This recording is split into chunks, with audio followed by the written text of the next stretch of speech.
నమస్కారం గురు. ఓం శ్రీ మహాగణాధిపతయే నమః. చెప్పండి గురువుగారు. కాశీ దారం మొదలు ఇక రకరకాల దారాలు. చేతి అయిపోయింది, మెడలో అయిపోయింది, కాళ్ళకయిపోయింది.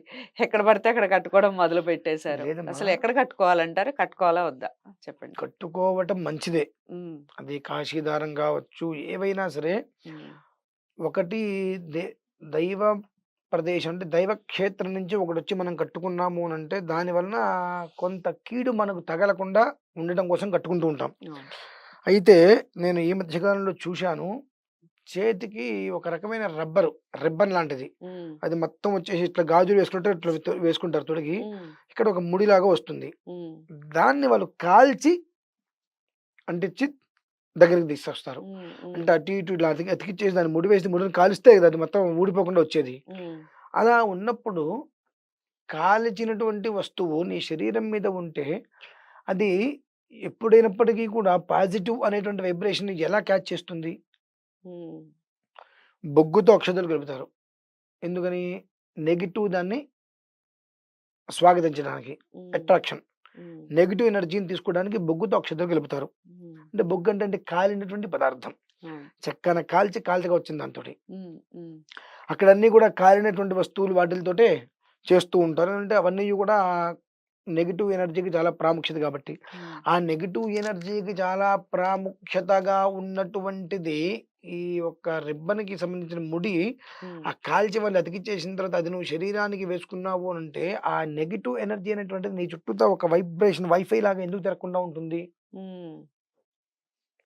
చాలా మందిని చూస్తుంటాను. బావుంటుందండి ఇది వేసుకుంటే రకరకాలుగా రంగుల్లో వచ్చినాయి. నేను హ్మ్. కాశీ వెళ్ళినప్పుడు అక్కడ చూశాను.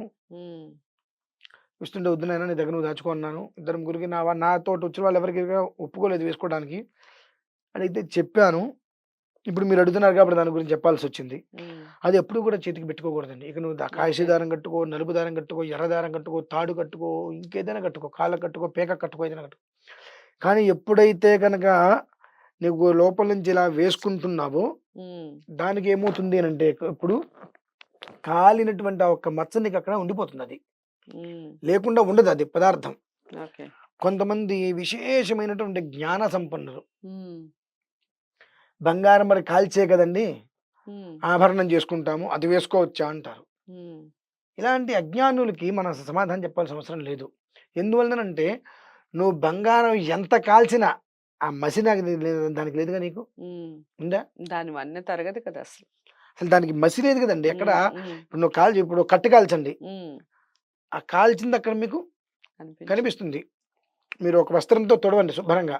నీళ్ళు పోసి కనిపిస్తుంది. కడగండి. అయినా ఆ నల్లటి చార అక్కడ కనిపిస్తుంది. రైట్. అదే బంగారాన్ని కాల్చండి. ఒక వస్త్రంతో శుభ్రంగా తుడండి. అసలేమైనా మచ్చ కనిపిస్తుందా? లోహానికి, లోహం కానటువంటి దానికి చాలా తేడా ఉంటుంది. అవును. అది గమనించాలనమాట. అంటే ఎందుకు ఈ మాట చెప్పానంటే, ఇది పనికిరాదు అన్నప్పుడు అదేంటండి ఉంగరం పెడతాం కదా! దాన్ని కాలుస్తారు కదా! చేతికి కడియం వేస్తాం దాన్ని కాలుస్తారు కదా! గాజులేసుకుంటారు మాట్లాడే దాన్ని కాలుస్తారు కదా! వాళ్ళుంటారలా. అవును. అజ్ఞానం సంపన్నులకి మనమేం చెప్తాం?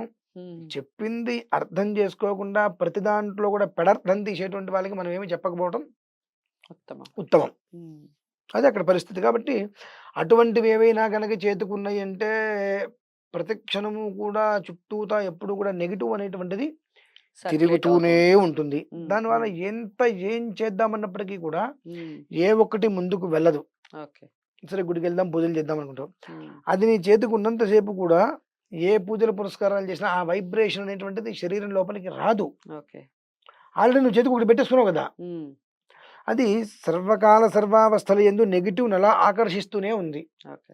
అప్పుడు నీకు వైబ్రేషన్ పాజిటివ్ నీ దగ్గరికి ఎలా వస్తుంది? రాలేదు. హ్మ్. హ్మ్. నువ్వు ఎంత పూజ పునస్కారాలు చేద్దామన్నా అది తీసేస్తే వస్తుంది. కాపాడుతుంది. అది ఉన్నంత కాలము కూడా అది అది నిన్ను పాజిటివ్ అనేటువంటిది దగ్గరికి రాలేదు కనుక, హ్మ్. అటువంటివి చేతులకి ధరించకుండా ఉండటం అనేటువంటిది వాళ్ళ కుటుంబానికి శ్రేయోదాయకం. అతను రైట్. బావుంటే కుటుంబం బావుంటుంది. హ్మ్. హ్మ్. అందుకని కట్టుకోండి.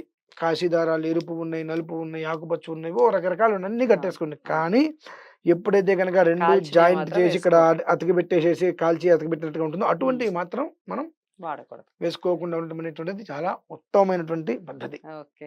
అది. ఈ దారాలకు సంబంధించి చాలా రోజులుగా నాకు సందేహం ఉంది గురువుగారు. హ్మ్. ఈరోజు నివృత్తి అయిందని అనుకుంటున్నాను. మరి ఇప్పుడు చాలా మందికి దీనివల్ల ఉపయోగపడే విషయం. ఈ నరదిష్టులు కూడా పోతూ ఉంటాయమ్మా.